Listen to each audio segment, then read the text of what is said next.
Welcome to Pop Culture Universe, to another pop review. As you can see, we have a three-person setup today because our friend Robert Panico is here. We're going to be reviewing Blade Runner 2049, and we wanted to bring dear Robert in because he is our resident Blade Runner expert. I've seen all versions way too many times to count, and all the makings of, I'm a little bit obsessed. Yeah, he has no friends. Just a little bit. And Sean just watched the original, I don't know, earlier this week. No, I pretty much did it back to back. So I watched just like the fans told me to, the final cut. Sorry. Thanks, you Good choice. Right after that, I went to watch 2049. Perfect. And I actually was sick this week, so I didn't make it out to see the movie. So I don't know what the hell I'm doing here. Shame. I know. Shame. Dong dong dong. Shame. I know. I do, of course, like the original, so hopefully I can at least help moderate and maybe crack a few jokes here and there. Just kidding. I'll try to stay out of the way as the experts discuss. So, okay, where should we start? Robert, what did you think, Blade Runner 2049? Well, being the obsessive fan that I was, of course, my bar is set very, very high. I will say this was a very, very worthy sequel. And if anything, I feel like this movie probably showed me clearer why I love the original so much, because the parts where it's lacking, I feel like, really shows what made the original strong. And for me, that is the personality of the replicants in the original film. I was actually going to ask you, that was the one question I was going to ask you, because Robert loves his replicants. I do. He names all of his hard drives after replicants. I do, actually. Yeah, that's no joke. Yeah, mine are all named after Pokemon, and his are all named after replicants. So yeah, I was actually going to ask you, how are the replicants? What were they like? Okay, so these are newer, more advanced replicants. But see, in the original, what's great, because they have the 4-year lifespan, they're bred as adults, but they're experiencing these childlike emotions. And I know that feeling. Yeah. Well, there's a scene that Alex and I always joke about where Roy Batty delivers the news that Leon's been retired to Pris, and he gives the saddest little pouty face, and it's the cutest strangest thing ever. And I think that's a quality of replicants that I really, really love. And in this movie, Ryan Gosling, right off the bat, they tell you, he's a replicant, he's one of the newer models and stuff, but he's stone-faced the entire time, which sort of works, but also I'm really wanting that well of emotions that the original replicants had, because that was just so much fun to watch. It was. It brought us a little bit of humor into it too, it did. where it's just kind of much kind of off levity. the wall, a little ridiculous. What about your thoughts about the replicants? Well, I get what you're saying, but I think for me, the replicants in the original kind of with that kind of different personalities kind of fit the 80s kind of style of it. That's also true. So it's kind of like when I was and just like I said, I watched the original right before, so I could understand.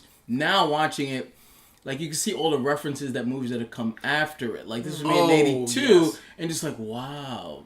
Anytime you've seen a city in the future that is just covered with rain, it's because of movie. It's because of this. Yeah. That's why movies love rain shots. Yeah. So and didn't it sort of invented the whole future in which it's sort of like Tokyo and also sort of the San Asian Francisco and there's sort of like a Carrick type thing and you see that in a lot of subsequent movies. I can only think of Mystery Men, for whatever reason Champion City is probably a very clear spoof of the Blade Runner city. So anyway, if you really want to delve into it, the city in the Judge Dredd with Sylvester Stallone is in many scenes is almost like a shot-for-shot remake of Blade Runner.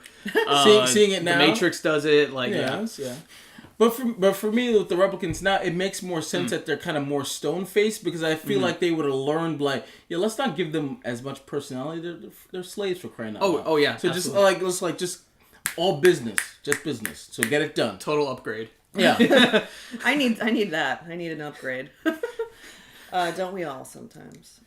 Anyway, so the replicants, that was your point where you felt like you were a little maybe disappointed, or yeah, it was something that I feel like I missed. I felt like it was a strong point in the original film. Okay. Because admittedly, as much as I love original Blade Runner, Harrison Ford's character of Rick Deckard is honestly kind of boring, and I know that's sacrilege to a lot of other fans, but he's film noir to a fault.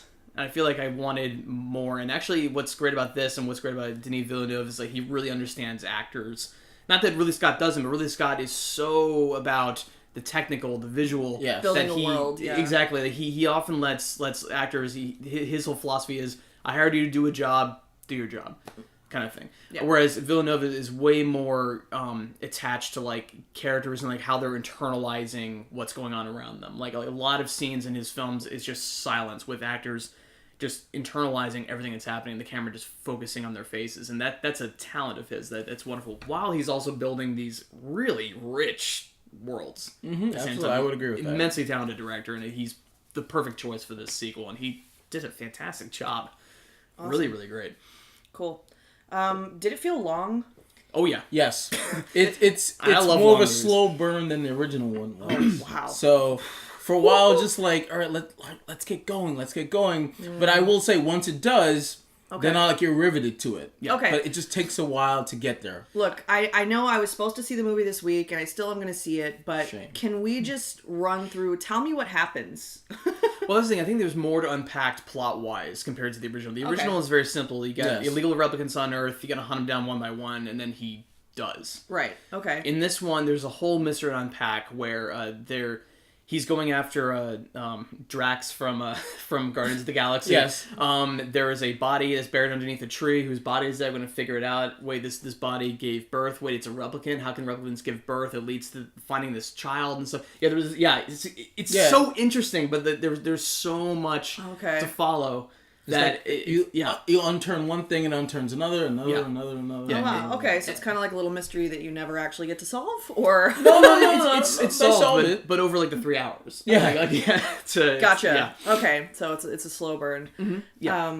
That's great. So when we start off, like, talk to me about how the film opens. Like, I'm really curious about the opening scene. Well, bit of trivia: the opening scene is actually the original opening scene of the first Blade Runner. That they've completely rewrote to be like the interview with Leon and what's his name, the detective that looks and sounds exactly like Harrison Ford, but it's not Harrison Ford.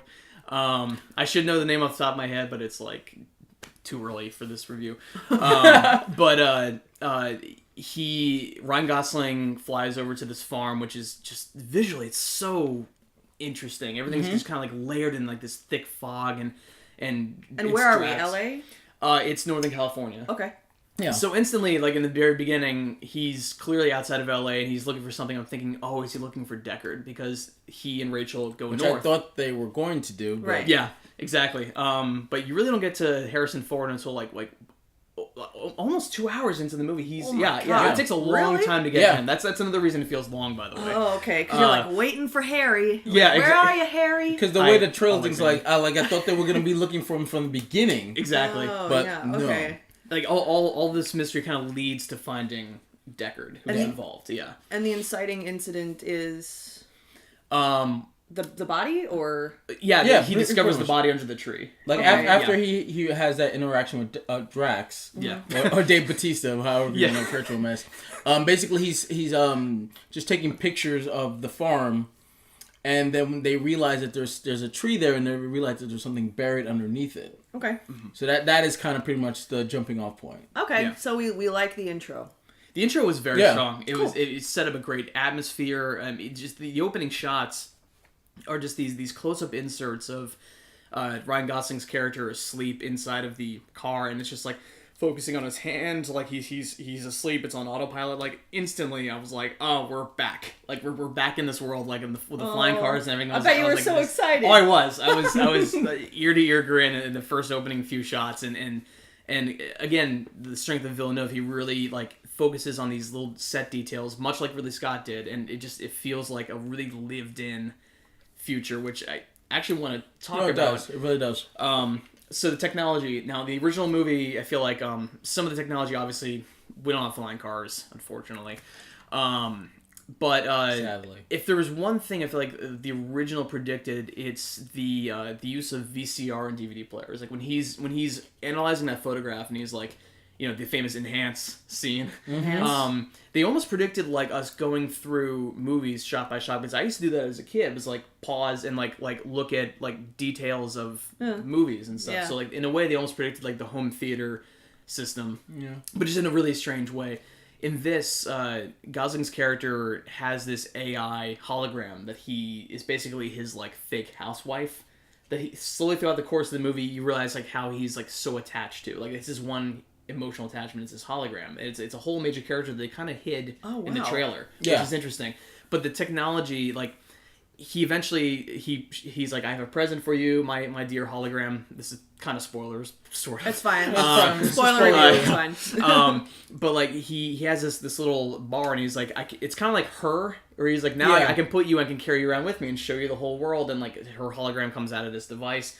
But every time it turns on, it plays a little musical interlude jingle. Yeah, from Peter and the Wolf, like do do do do do, and it's like a real Apple product that you would imagine. Like it felt really like this could be a piece of technology that we will see in the next 10 years. It's like an episode years. of Black Mirror, sounds like. Yeah, it was like before there was fascinating. like they would have this track, and then that's how she could only move through that track. Oh, it's like robotic and then arm this to, like, little project her. bar that he had allows her pretty much to be able to move and do whatever she wanted. Huh. And you see as the program, she walks out and there's the Bladerunner rain, and she puts her hands up and the rain's obviously going through, but then the program learns to like simulate raindrops hitting her skin. Like you watch as this computer program like kind of like learns how to interact with the environment around her. That's scary. Yeah, it was really, really interesting. Huh. And it felt like that's something that we could see if we pursue that kind of technology. Basically, it's just like almost like AR right in front of you. Yeah, and just interactive slowly like just AR. started to learn as the movie progressed. Yeah. And then you got emotionally attached to it, and you're like, oh, and then when she You're like, who am I I? surprisingly crushed, I was like, yeah. I was surprisingly getting really attached to this hologram character, which was a thing that they fortunately hid in the trailers, but it was a pleasant surprise and a kind of a B subplot that like I really like just wanted to see more of. It was really cool. Okay. Yeah, I think you'd like it. Yeah, probably. Yeah. All right. What else? Well, I mean, I liked the fact that they just out of the box just to like say, Ryan Gosling's a replicant. Just like Yes. there's no questions about that. They literally Okay. just like It's not the point of the movie. we're not even gonna go that far and say like no, he is one. Now there's still a question as to like who he is as a replicant, because like I said, they're searching for the child of this replicant, and then he starts to wonder like, could I be that child? So in a way, they're kind of doing the is Deckard a replicant thing, but this movie has way more definitive answers. Wait, so we do or don't know if Deckard's a replicant or not? They gloss over that. What? They never. I mean, It's Oh, it's interesting. I imagine some fans are kind of like, what? Well, I need to know. for me, the movie answers that question. For me, he's Okay. not one. Okay. He's a human. Okay. See, unless you subscribe to my theory, which is something that I've held for many years, that he is a replicant, but he's the next phase where he doesn't have the 4-year lifespan thing, and he has the memory injections. So he'll never know. Well, here's the thing. Here will be my pushback that he's a human, is because that's what makes the baby special. Yes. Because if it was just two replicants having a baby, it's like, who gives a crap? It shouldn't. Yeah, like, it shouldn't like work, that doesn't yeah. prove anything. It proves something that a replicant and a human That is good could have a evidence for baby. that. So that proves their worth. Like, we're just as good as you guys are. Look, we can mix and have a baby, and that baby can be special. That's what makes it special. So that's why true. I think he's a human. That's a great argument for that. I have to concede to that point.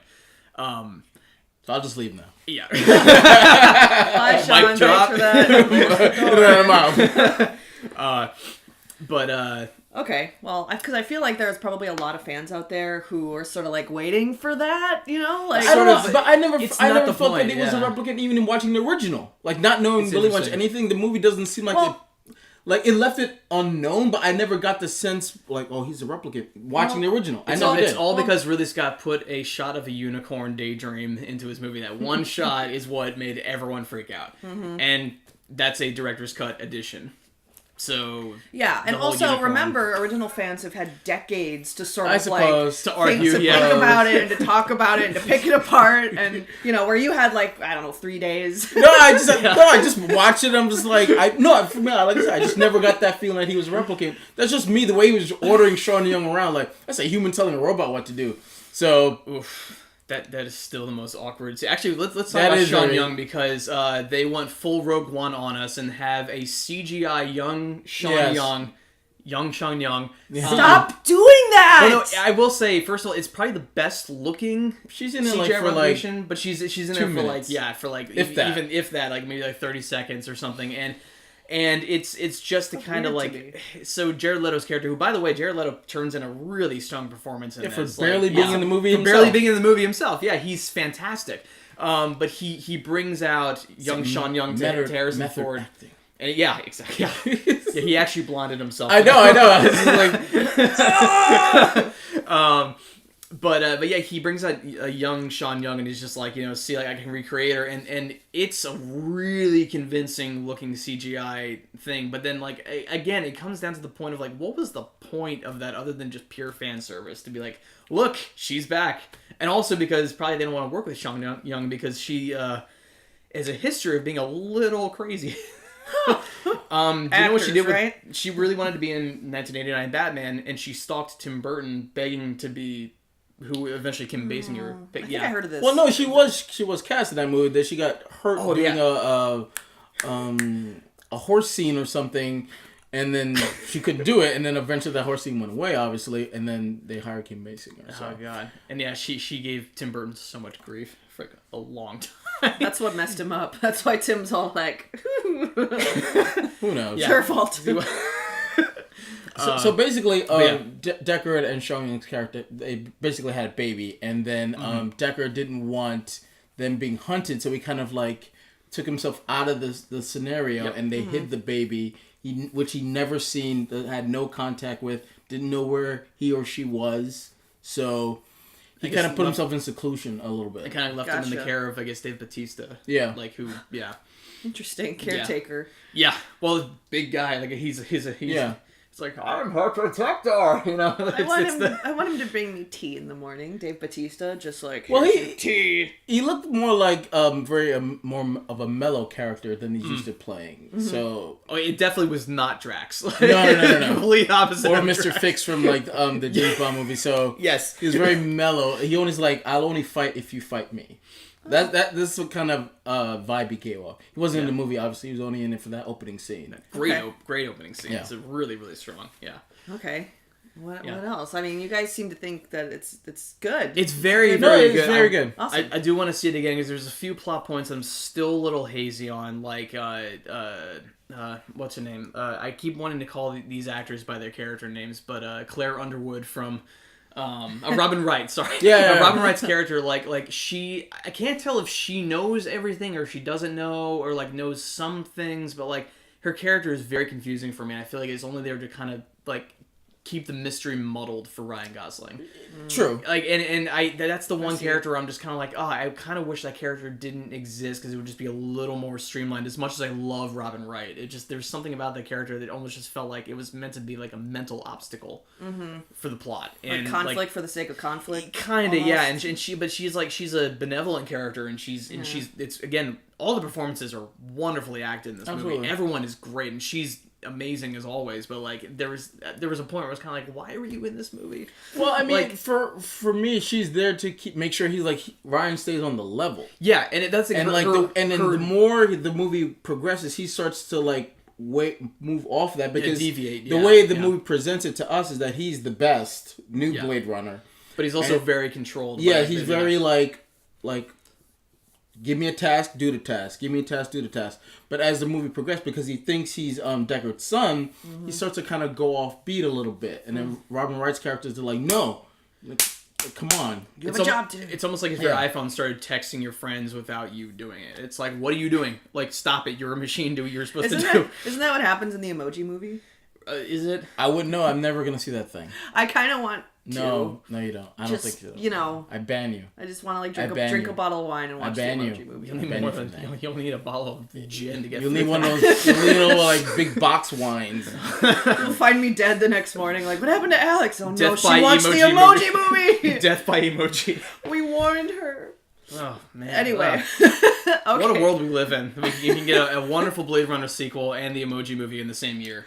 Yeah, that's a good point. It really makes you think. Well, a lot of other pretty terrible sequels too. Not about Emoji Movie. Doesn't make me think about that thing. Anyways, but no, but I actually do want to watch it again because I agree with you, Robert. That like There's a lot to unpack. there really is, Yeah, and yeah. and because like I literally just jumped into this world at the same time. There's like I'm not as familiar with it as I'd want to be, but like it presented itself for us like this is a great film noir, and I love just to get more into it. But I want to ask you a question. Do you think we're gonna get a sequel to this? Yes. I kind of hope Because it we lends don't. itself to it. It does. I hope we don't. We will. Well, that's the thing though. It is kind of like it's not doing as strong in the box office. Yeah, Nice that's performance as well. true though. So Also, that's true money also. speaks now. So if it's, Although, if it's not, it's only you been know, out like a week and a half. true, but it Yeah. wasn't a strong opening weekend. No. Which a lot of True. people It worried about. underperformed. Neither was the what they were original. expecting. It could amass more money. You know, It could, yeah. Well, I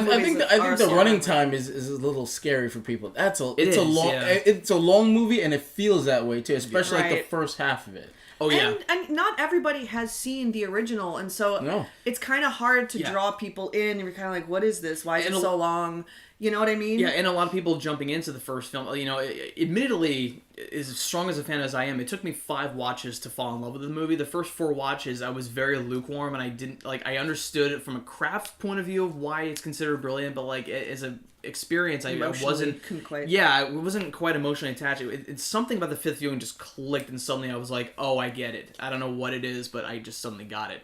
And I feel like a lot of people wanting to see the sequel, like you, Sean, you're amazing because you actually did love it the first viewing. Yeah. So did you, Alex? I did too. I got to see it on the big screen. Yeah, you're so. Oh, lucky. I would have loved to have done that. Oh, it is a theater movie. Every time it plays in LA, I'm there. Yeah. Especially if it's 35, like I'm so there. And luckily, they usually play the final cut, which is arguably the best cut. They fixed a lot of the mistakes, and color timed it a little differently and stuff. And the sound is clean. But yeah, I think what happens is a lot of people they're like, oh shoot, I should watch the original, and then they do, and they're like, well, shit, I don't want to see a sequel. And Yeah. like in this like kind of this gross dystopian downer. It's not like, for everybody. It isn't. Not It for is everybody. not. Like No. watching it, I was like, I can understand how good this movie is, but not a lot of people are gonna like it. It's the same thing with 2049. Like Yes, this is yeah. a great sequel and a great movie, but it's not for everybody. Yeah. And on top of that is the long running time. So Yes. you have a lot of people that haven't seen the original. If you haven't seen the original, you could appreciate the second one, but there's gonna be certain things that are just gonna be. Like, the movie asks a lot of you anyway, but if you don't have a lot of information from the first one, a lot of it's just going to go over your head. So you can watch it without the original, but it won't be a good experience for you, I don't think, in my opinion. Yeah, if you don't makes like sense. the world of the original, then this is kind of, it's an expansion of that world. So I think a lot of people think like, I'd rather not. And that's also why the original bombed when it first came out, because everybody was crazy about E.T., that just came out. And actually, it was one of the strongest summers of movies ever. You had Conan the Barbarian, all these other great movies or whatever. And then here comes Blade Runner with like this downer tone. And it's the same for like the Thing also bombed because it was also a very downer movie. It was not the year for downers. Well, yeah, but you think about it, that was 1982. Like you're still in that Star Wars phase and this, like movie. Upbeat, like very action, Easy to digest. yes, very. And then you Whereas get this Blade movie Runner's that's kind just of like slow plotting. It's like, Yeah, Harrison Ford did Harrison Ford. Empire Strikes Back, and it's like then now you have Harrison Ford is raping Sean Young in his apartment to this saxophone music. It's just is not. It doesn't click with a lot of people. Yeah, I was like, wow. Yeah, it's Say you want it. I was like, oh. say kiss me. Oh my god. No, I'm good. See, that's a human, like, robot, you. What would I tell you? Or whoever Only humans would do that. Yeah, whoever programmed that. We into did the user this. replicant is kind of a douche. Yeah. Anyway. Okay. Oy. Yeah, I guess. Okay, I still think there's going to be a sequel though. Well, yeah, so basically what the movie... I would love that, yeah. Once we find it, so the replicants are now basically saying, because this child exists, that's our way of saying to the humans, like, no, we don't want to be slaves anymore. So we're doing an uprising. And the child is going to be kind of our leader to prove that, like, we should be treated better. So, like I said, the 2049 leads itself right into a potential sequel or a trilogy. I agree with you. I don't know if it necessarily will happen or if Denny wants to do it. Because if it's just like 2049, he's like, well, if I don't do it, I don't want anyone else to do it because I don't want anyone to fuck it up. Yeah. So if he doesn't want to do it, then it shouldn't be done. But I don't know if the studio would want him because the budget was like $180 something million. And I remember when we did, great. Yeah, it does look great. But I remember when we did the trailer review, that was the only thing I was concerned about. It's I know this movie's gonna be good. I don't know if it was gonna do good, and based upon the budget, it would have to do so well. Yeah, it's rated R. It's over 2.5 hours. Like there's so many things against it. Yeah, that's true. That to me, it's not surprising that it's not doing that well because there's so many things running against it. Yeah, but it's still an amazing film. Wow. Yeah. And I will say, and this is the major spoiler because we do find out who the child is, and what's great about the message and how it ties into today's world is that it's not a son, it's a daughter. The future is female. Woo! Do you see? You get it? Girl power. Yeah. It's great. It's wonderful how they did that. So okay, that's kind of a cool reveal. Yeah, and the reveal does come naturally, and it feels very earned. Like, you don't feel like it's hitting you over the head with it. Yeah. It's an interesting character too. Like it's great. Okay, so we touched on a lot of things that we liked about it, and a couple things that we didn't. But is there anything else that really just was not good? I will say this. Because I'm very critical. Too critical. Like, I really pretty much hate everything. Everything sucks. Like, I don't know. It takes a lot for me to be like, that was fantastic. I typically am just kind of like, meh. Well, let me talk about the music because Vangelis' score in the original is iconic. Iconic. I mean, it's the best use of synth in any film ever. I mean, apart from John Carpenter's work in a lot of his films and stuff.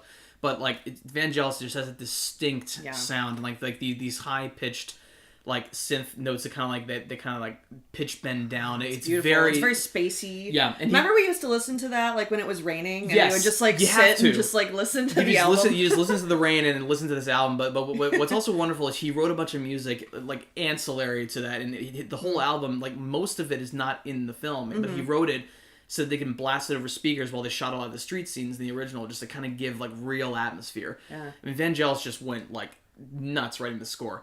The opposite happened in this movie. I can't remember if Johan Johansson was originally slated to score it, but they eventually, at kind of the last minute, hired Hans Zimmer to come in and rescore or fix everything.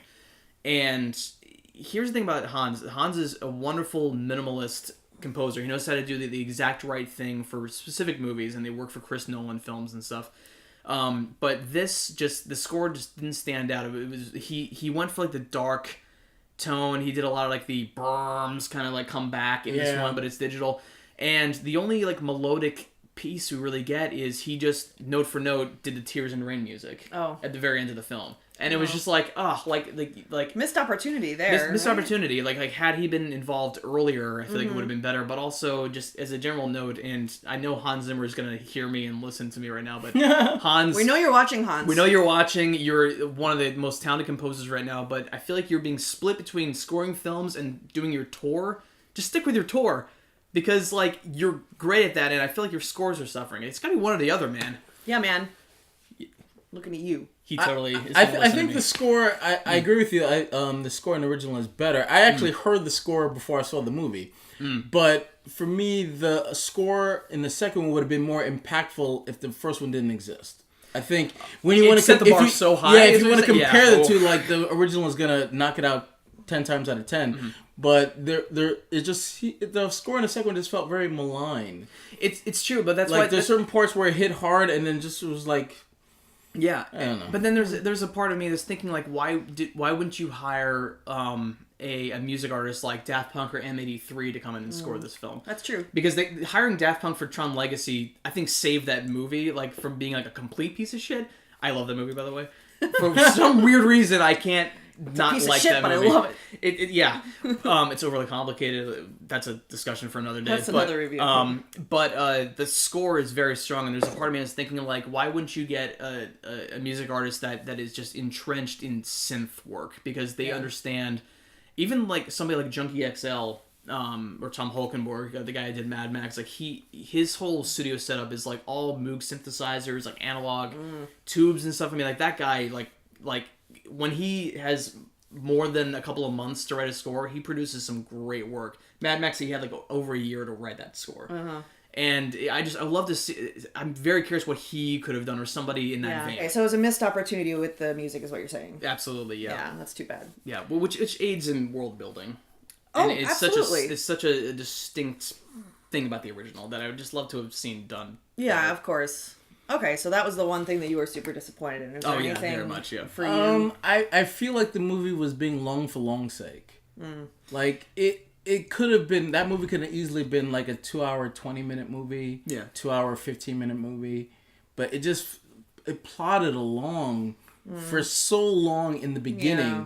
But I will say, like I said in the beginning, like once it hits its stride, it feels like we're moving and we're moving quickly. Yeah. But until we get there, it's just like, it's like we're getting a lot of the same scenes over and over. Like, how many times am I gonna have to see Ryan Gosling's character come in and sit in his chair in his apartment and talk to his wife? Is like, come on. Like, a lot of stuff could have just been easily just cut out. Yeah. I feel like the scene where he shows up at Deckard's place and he's going through that place full of statues and enters the apartment, that is like a good 8-minute sequence. And I'm just like, okay, like can we just get to the point? Yeah, but I understand why that scene takes a little bit long. But for that sake, take your time, but then get rid of all the other stuff that we don't need. I get that it's like a noir, so it's gonna slowly take its time to get there. But it's like you're taking you're crawling along. just to start, like monster step your way through it instead of crawling along. But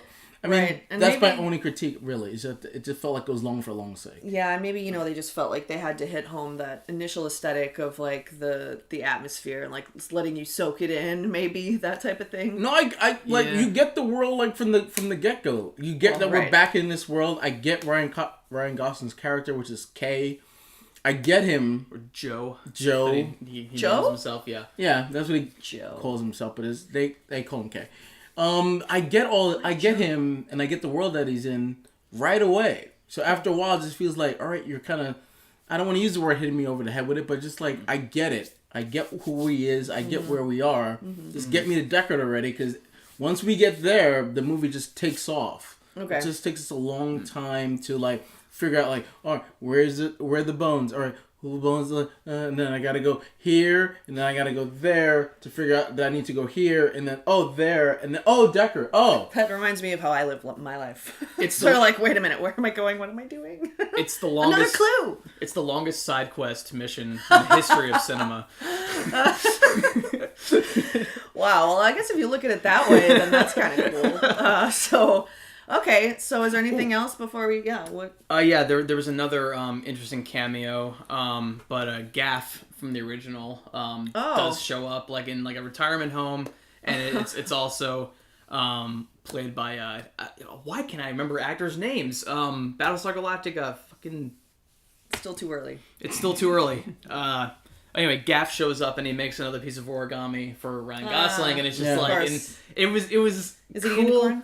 Well, not quite. There's a horse toy that's involved in this film. If I'm a distant memory of it, so he kind of makes a. I think he makes a horse. I wonder how that's relevant, because a horse is just a unicorn without a horn, right? Definitely, yeah. Again, this is a movie you watch more than once to pick up on there's a lot of subtleties. Okay. Yeah, it's cool. great. Okay, cool. But yeah. Anything else before we wrap it up? I want to know what our votes are going to be for. No, I don't have anything else. Ratings. Like I said, It's a very, very good sequel. It's one of the sequels that really stand out more than the original one did, in the sense that it can literally almost stand on its own. It almost can. I don't think it fully can, but it almost can. I think a lot of people are saying, I would also agree with this. This is the Blade Runner movie for the people that didn't enjoy the original or didn't quite enjoy the original. This is a little more palpable for them in many ways. And also, finally, an Oscar win for Roger Deakins' cinematography. Fingers crossed. He should get it. He should.